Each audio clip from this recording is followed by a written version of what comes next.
Season 8, Episode 25, where we watch Race to Survive New Zealand. Season 1, maybe Season 2, Episode 1. We'll talk about it. We're Climax buddies. I'm Chris Lorenz.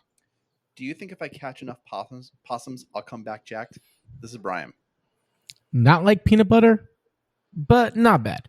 This is Noah Singer. Last week, we watched 7 Little Johnstons, and we had a poll on X, and you guys voted that a bottom third show. Sorry about the audio last week. I made a little snafu, but the right one's up now, so go and listen to that. And Noah, what did we watch this week? 9 teams of endurance athletes and survivalists navigate New Zealand's harshest terrain. That is Race to Survive New Zealand on USA. So we did Race to Survive Alaska, and this show is also on Peacock. So when you go on Peacock, it says Season 2, Episode 1, but there is no Season 1. Yeah. So I don't know what they're doing. So we did Race to Survive New Zealand, Episode 1. Yeah. That's what we did. Yeah. And actually, it's weird. I'm going to add a little bit more detail to my description. They have like a really terse one on their main page, but then they have like an about tab for the show. So the last thing to add about the show is the prize of $500,000. That's a lot of moolah. That's as much moolah as Alone, which is, way harder than this. And Alone is hard. I mean, this show is not easy, to be very clear. This is a very it's easy. It's so easy. Oh, Chris has done this in back. He actually charted the course for everyone because, easy. I just want to say this right out of the gate. I was a little distracted while watching the show, but I thought the show might have been one of the worst edited shows we've watched in a long time. It was so hard to follow what was going on. Yeah, it was a bit hard to follow. And I mean, I think just this type of show in general, not that I've watched that many recently, there's just not a lot of interesting content. It's keep walking in the woods. There's not that many challenges. And so it doesn't make for, I think, incredible TV beyond just gawking at the feats of these athletes. I do think this problem might just be an episode 1 problem, given that everybody's coming in fresh. There's going to be drama later where they're trying to find food, they're injured or something else like that. That's going to make it a little more interesting. But right now, we could just okay, they're climbing up an icy mountain. Cool. Then fuck off for 10 minutes. Yeah. Okay, so in this episode, they start off from a helicopter, and there's pairs of them. So it's kind of like Amazing Race. So they have to go through a marsh, and then they have to get on a river and kayak. Then they need to go through a forest and then gain 6,000 feet of elevation. Then they have to go through 19 miles on a mountain. And that's kind of what they did in this episode. And the transitions between those environments are just not there. There's no we're off the kayak. There's no, I don't think we saw anyone get off kayak. I don't think we saw anyone start climbing a mountain. I legitimately have no idea how, there was just where everyone was. I thought everyone was in the forest except for 2 teams. And then they're all up on the mountain. I'm like, what happened? Where did everyone go? How did everyone get on the mountain? They just did a really poor job of helping me know where people were, even though they kept showing the map. And I was and that might be just a me problem because I was focusing on my new puppy, but a little too much, but I don't know. No, the map was definitely the most helpful because it's also hard to gauge how far away these folks are. And then they're like, oh, first place is really far away from last place. Oh boy. you got a lot to catch up on. Yeah, I mean, we know the 59-year-old guy. He's in last place. Not going to go well for that guy. He knows he's not going to win this thing. No, And but I like, give him credit. Gotta give him yeah, credit. he's out there. There's always somebody on this show to get like some sort of demo to like be, that has no chance of winning. Like Yeah, you gotta get the old demo. Gotta get the white woman demo. You gotta get, I don't know. yeah, but I also wonder how old the other guy. There's another old guy. He's the stepfather, not stepfather, father-in-law of his partner, and like he's definitely older than I'd say 50. Probably. I mean, assuming he's older than 50. I don't know. It's hard to gauge. Make sure he hears that. No, this guy's very strong. This guy likes shooting guns. Let's not make sure he hears that unless he's like 70. Oh, so they called the first part of this challenge water and ice. So like legitimately they're on a kayak and then they go climb a mountain. Like getting 6,000 feet of elevation is like, that's massive. And they did that. The first team did it in like so quick. I was like, oh my God, how did you go like, I don't know how many miles and how much elevation did you gain? Like that's insane. Like these are insane people. Yeah, some of these people have some pretty good athletic records. I think one group was an ultra marathoner. Other groups are just like smoke jumpers. Like they all have like some type of physical prowess, which they've deemed acceptable enough to challenge this course. Like I'm just saying, from the editing perspective, it's like these people are doing insane feats. Like this is insane. Very much. Like, yeah. And I just don't feel like the show made it seem that insane.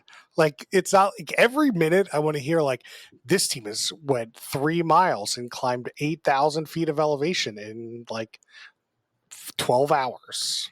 That's a good point. That would have made much more interesting and like kind of like recapping it, kind of like the Olympics, be like how they did like, it. I want to see on the bottom of the screen like how far they've gone, like what's their elevation, like gain and loss. Like I want the like little bike map, where it shows like how much elevation you're gonna gain on the and lose on the route. Like that's what I need on this Yeah. No, that'd be super nice.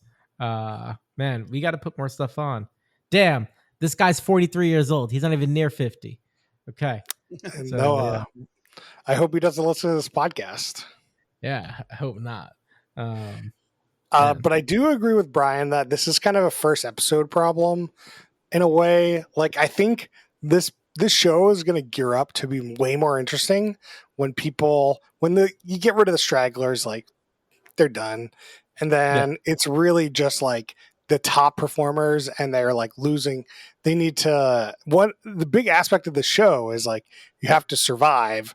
So you need to either decide to go for these like food caches or not. And like how you decide to do that and like where you get food. And I assume these food caches aren't really like, they're not giving you a whole lot of food, I imagine. But no, I was a little upset that they didn't really show us what was inside. Like they just showed us they were eating like maybe some rice and peas or lentils or something like real quick. But I wish they made a bigger deal about that, which they did not. Yeah, I mean, it's just standard like preserved food that they can carry with them.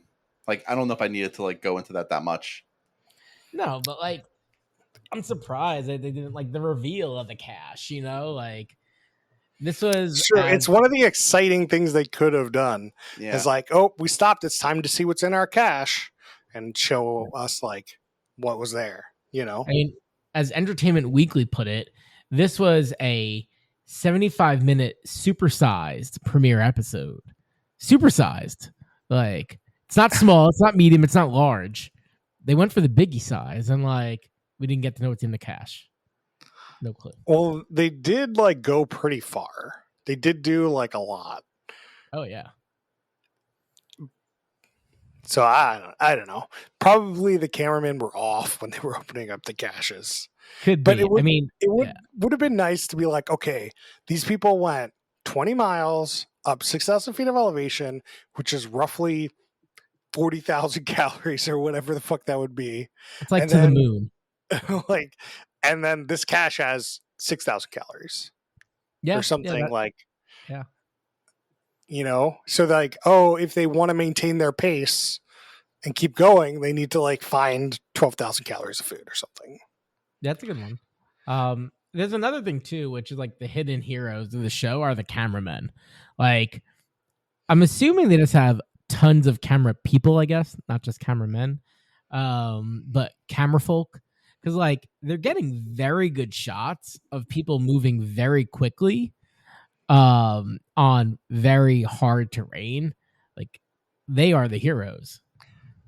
I bet you each zone has like you'll swap out cameramen. It has to be, right? Because like by definition, these are very fit people. And Or, like they found enough people to be on the show, and then they found enough cameramen that could do the course with them. no, Yeah, just like no. if you didn't make the show, you're now a camera person. That's like so mocking. Imagine you're like busting your ass and this camera guy is like next to you and just be like, "Sup, man?" Well, theoretically, the cameraman doesn't have to bring all that gear with him. No, like yeah, these that's another thing. They're huge backpacks that they have, but like still, that would just be like torture. Be like struggle, bro. Like man. So it's called Race or Survive, right? So we've talked a lot about the racing. So like these people are racing this through this terrain, and then after like 12 hours or so, I don't know how long it was, 18 hours, they have to stop 12, and 12 hours. they have to stop and make camp 50 yards or 50 something away. They get like a 50-yard, or I think it was 50-meter, if I correct, like 50-meter radius from where they stopped to make their camp. Or where they were at the time when they had to stop to make camp. And this is like the survive aspect, right? Yeah. Or do they all have to like meet up at some point? No, not at all. Like that's it. They got to stand still and make their camp. If they got their food cache, they can eat, or they go get food, pitch a tent, survive. Whoa, pitch a tent. Pitching. They definitely pitch some tents. You think so? Yeah. I mean, on the IMDb page that I'm on, they're showing overviews and people literally in pitch tents. Now, might not be from episode 1. 'Cause I'm not familiar with this, but they're in pitch tents. Sorry, I was my mind was in a dirty spot. Mine's always in a dirty spot, cleaning up dog piss all day. That's true. I had to do that. Yeah. I was just, pitch tents, I just anyway. I mean, I always think of the pant tent episode from season 1 of Curb. That's what I think it might be the E1 of Curb. Pant tent. I don't remember a lot of Curb. I only watched it one time. Man, you're in for a treat. Seinfeld, I watched like a million times. Yeah. Buckle up, buddy. It's good. All right. So they go, this is a 40-mile adventure total. And I think it's over 20 days. Yep. No.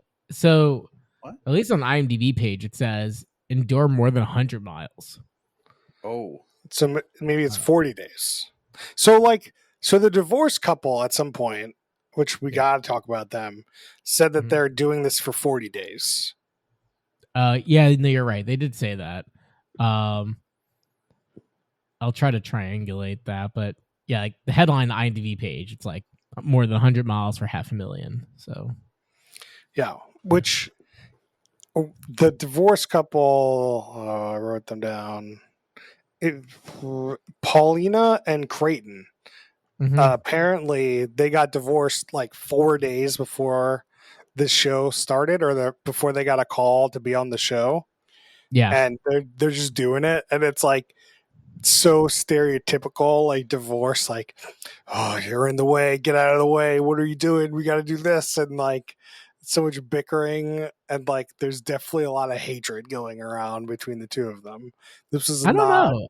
I a thought they definite. actually, I thought they got along pretty well for being recently divorced.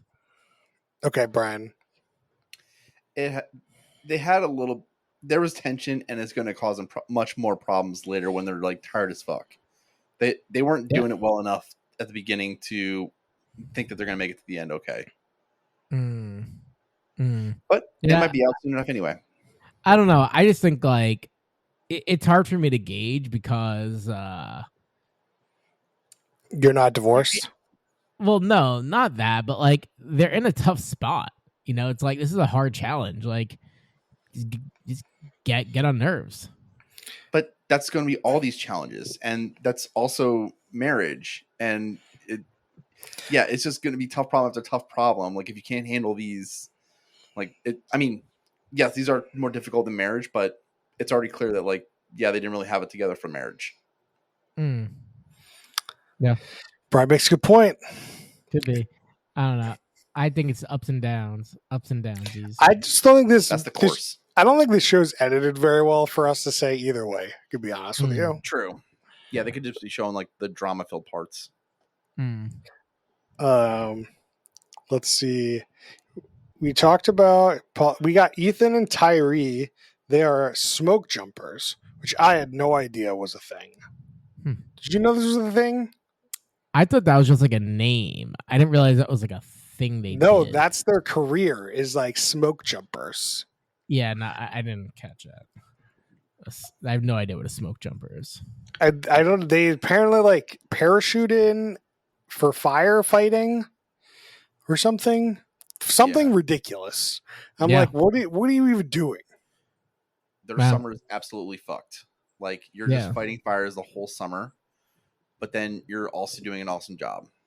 Yeah, you're exactly right. They're firefighters that parachute in. Wow. They're one of the teams in the front. Then we got Emilio and Heather, which we talked about. Emilio's the old dude. They're in the back. They Dunzo is what I wrote down. We got Oliver and Corey. Got no notes. Oliver and Corey?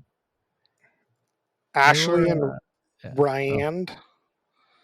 They're like the ultra marathoner couple that are two women that look exactly the same. Yeah. Ashley and Randy. Oh, Randy. Randy, yeah. They don't look, but it's like RHAND. Yeah, their hair is the same. They're the same hairstyle, but Ashley's got hot pink dye, and Randy just has like a seemingly. Well, they were like introing them, and they were both wearing hats, so you couldn't see the pink hair. And I was like, "Who the fuck is who here?" I didn't know who was who. And then we got Kennedy and Nick. They skipped the food cache. Probably not a great idea. No. And Kennedy is jacked. They showed a picture of her like flexing. Oh boy, like she is jacked up. So is Nick, but Kennedy it hid well. Then I was like, oh man. All right, would you both take the food cache? Obvi. Yeah. I think the lesson learned is you always go for the food. Always. Unless you're in some place where you're like so positive you get food. Well, so here's the thing. If it's like, if I'm in a shape where I am actually competing to win this thing, you got to take the food cache. Because if you don't take the food cache by like day 20 or whatever, it's going to become a problem that you didn't take a food cache. But if I'm like Heather and Emilio here, we're like, I'm here to have fun and, see how far I make it. You think they're having fun? Nobody's having fun in this show. No way. I think those ultra marathoners are having fun. The smoke jumpers. I mean, if you're thinking about winning $500,000, maybe you're having fun.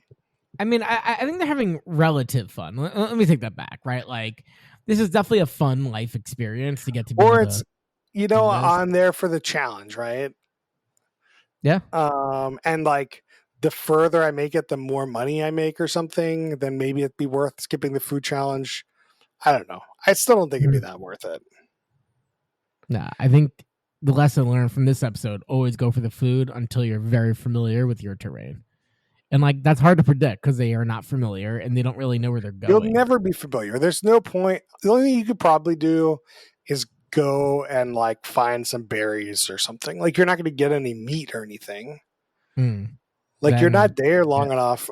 You know, you're not carrying fishing rods with you. You're not going to go fishing. Like, no. Then you always go for the food. Always go for the food. I think you always go for the food. Even though like people are really fighting to be number one. And I'm like, it's not that important to be number one on day one. Right. That's a good point. Like, yeah, that's a good point. Especially in something like that. Like, obviously you don't want to be last, but you got to pace yourself a bit. You got to get that energy. That's the thing, that energy, right? Oh, the energy is big. I think the first 4 teams at some checkpoint got something. Yeah, they got a set of tools, but that was like mid-course, like just like finishing the course. That was for like at the end of zone 4 or whatever. Yeah. Right before the chasm or at the chasm or something. Like that's also one of those things. It's like, oh, you're in the lead. Here's more stuff to help you be in the lead. Mm-hmm. And then like it should be the opposite. Yeah, should help the people like in the back move up. Yeah, that's tough though, because then it's like people will just hang back. It won't be like I don't know how you solve that problem, unless it's like maybe you give like them like something a little bit more. I don't know.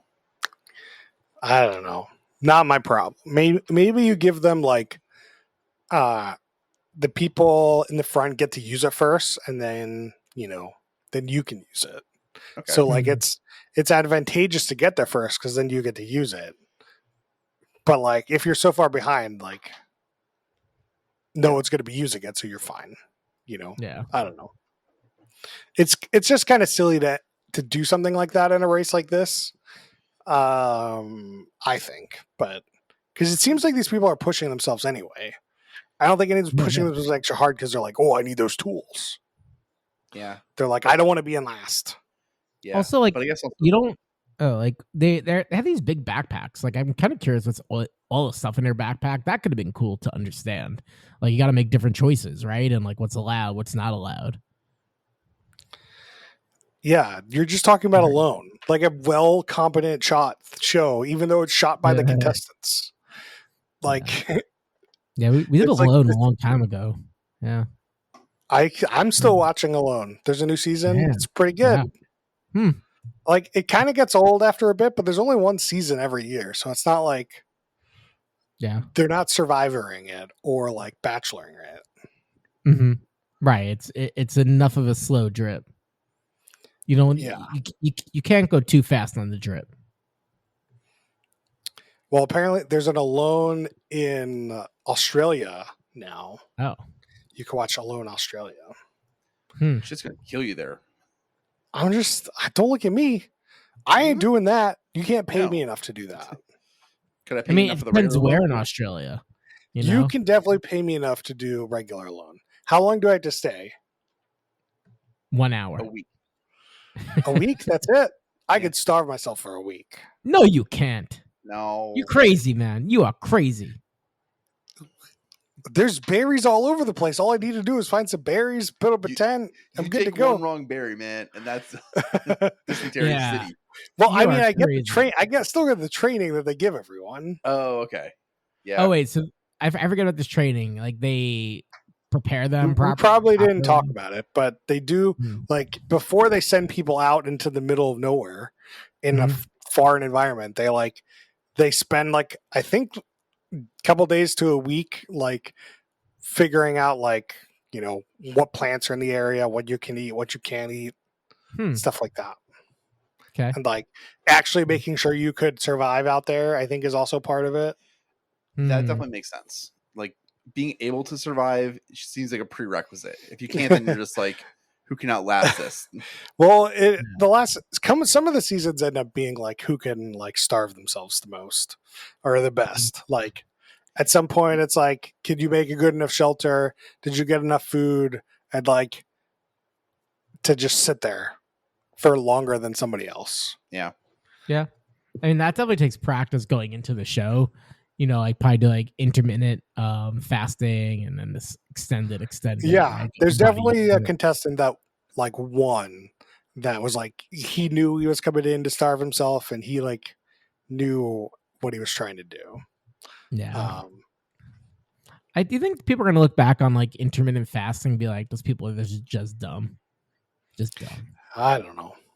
Tell people that do Ramadan they're dumb. Nah, that's a different driver, It's still intermittent fasting. Yeah. Yeah, but for a different reason, right? It's like a religious thing and like Yeah, faith everyone's thing. gonna look stupid because they got the Wajovis and stuff now. You get. Yeah, I know, but like for people just doing it's like, oh, it's like a healthy thing. I don't know. It's unclear to me. Like starving yourself just doesn't seem fun. All right, let's get back to the show. Clearly, I think we're done. Like, I think that there wasn't much. There's not much to talk about in the show. They really like. It's like the Olympics, kind of. It's like it's fun to see them like execute, but it's like there's not much to discuss. Well, we can agree and disagree on that. Whoa. Well, I also don't really like watching the Olympics, so it's probably a me problem. Oh, yeah. They're not that popular, It's No. I didn't say everyone didn't like the Olympics. I said I didn't like watching the Olympics. Yeah, no, I know. I just think the show is like there's so much interesting stuff that you could talk about with these people, and like you don't show or talk about any of them. It's like the only exciting parts about the show. I thought what I loved about the show, we're getting into it.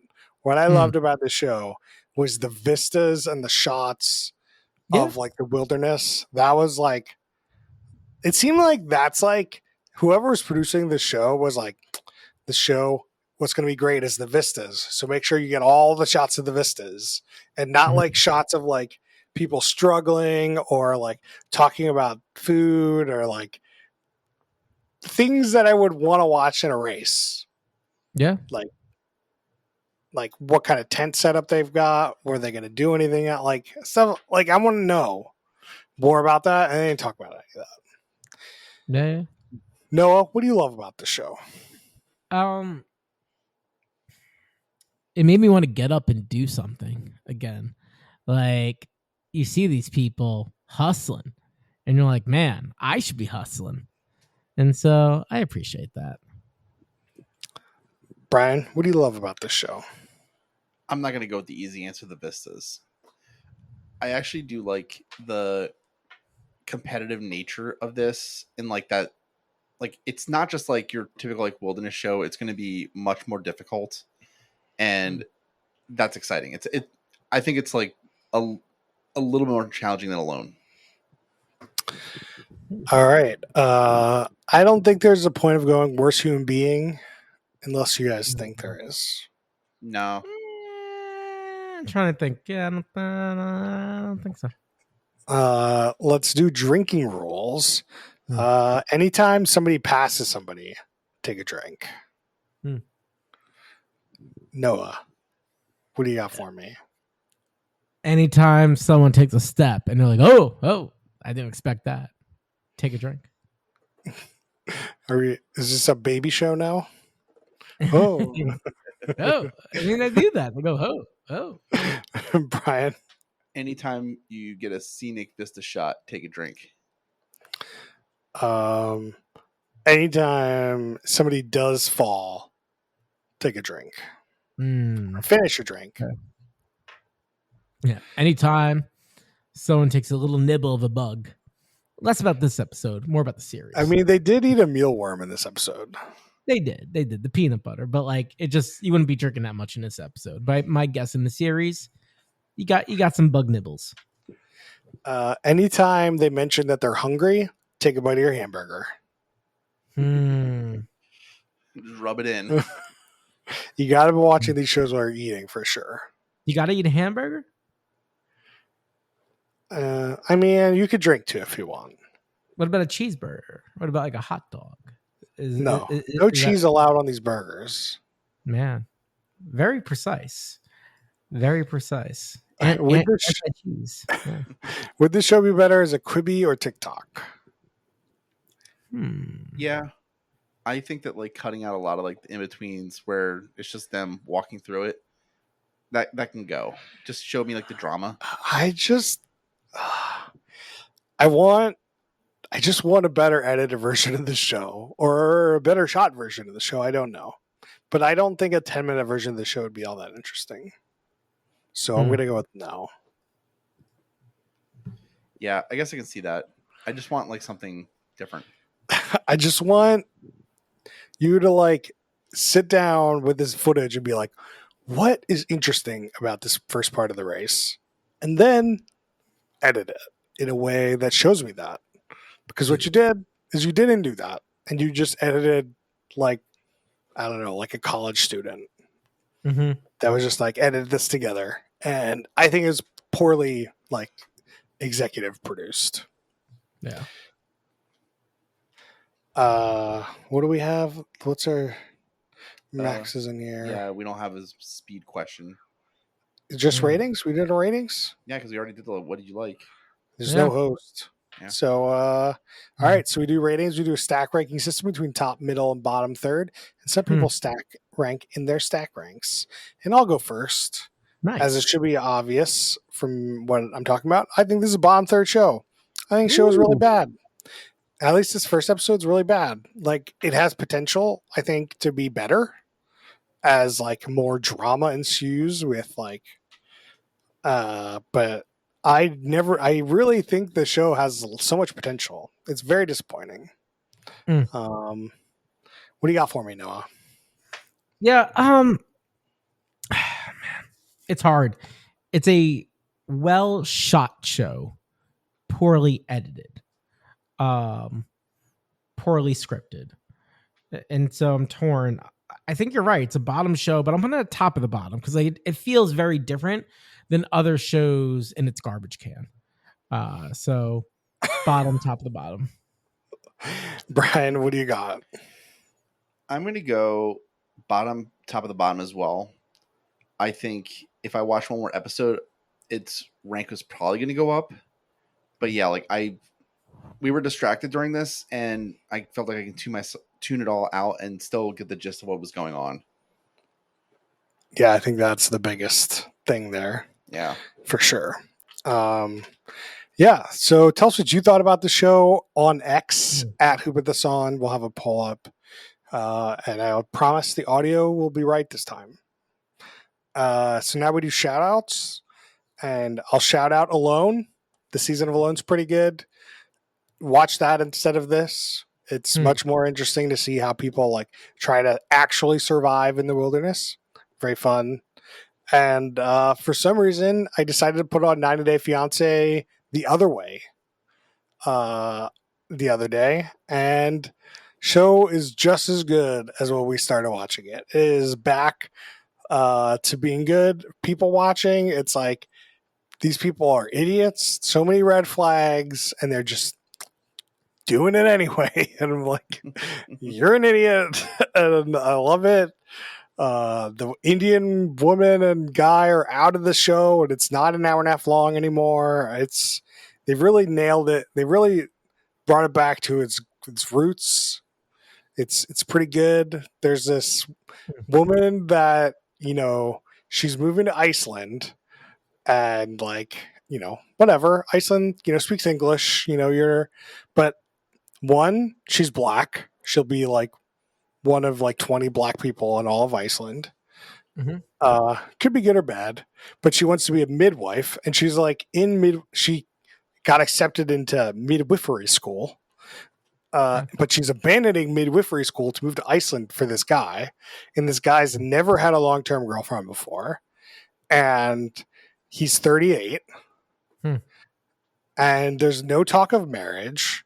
Like I'm not moving anywhere to be with anyone unless there's like marriage talk involved. Really? Like, I don't know. Depends. I mean, Yeah. like I'll move across the. I don't know if I'm moving. I don't know, but like if you're gonna move to a foreign country, like it's got to be brought up.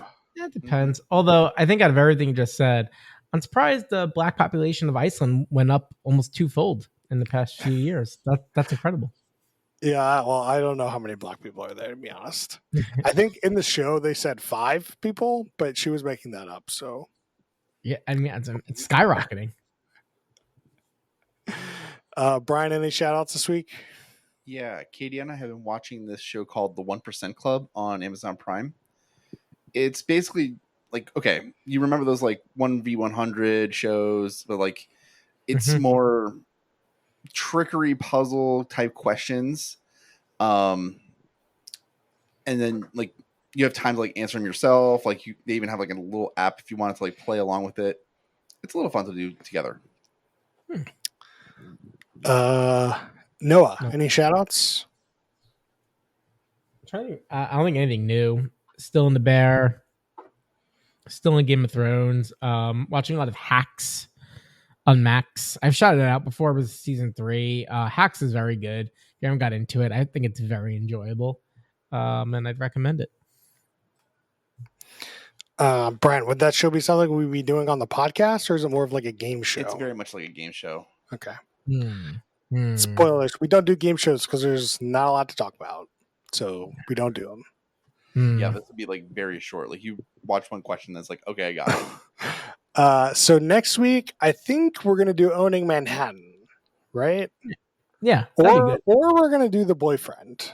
Yeah, I'll be in Manhattan. So like, are you gonna be on the podcast in Manhattan? That's a good point. Probably not because time zones and shit. Yeah, I did. I did it on the East Coast, and I don't know how Max does it every week. It's at 11 p.m. Spoilers when we record this podcast. Yeah, maybe we can take the week off and. Well, or I can call in. I can call it in. You know. Yeah, I mean, you could tell us what you thought. I mean, Owning Manhattan, I don't think you're gonna miss much. I mean, we do have my like historical Selling Sunset. Oh, that's true. It is like a Selling Sunset style show, so maybe we need you here for. If you're in next week, we'll do Owning Manhattan. If not, we're gonna do The Boyfriend. Okay. And if Max isn't in for either of those, we're gonna do something else. Nice. So, sorry, tweet at us, and we'll do that show. You know? Please do tweet or exit us. X us. No, that's not what it means. That's like the WWE, like the gonna give it to you, or like where they, what do they do where they put an X on their junk? Oh yeah, that was D-Generation X. That was Diesel and Shawn Michaels as a tag team duo in the late '90s, early 2000s. And yeah, they would that would be their whole thing. They'd make an X with their hands, and they would say "suck it" because it was appropriate to teach 7, 8, and 9-year-olds. Well, that's what I think of when you say exit. Okay, just to let you know.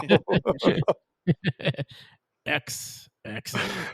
All right. Well, that's it for us this week, and we'll see you guys next time.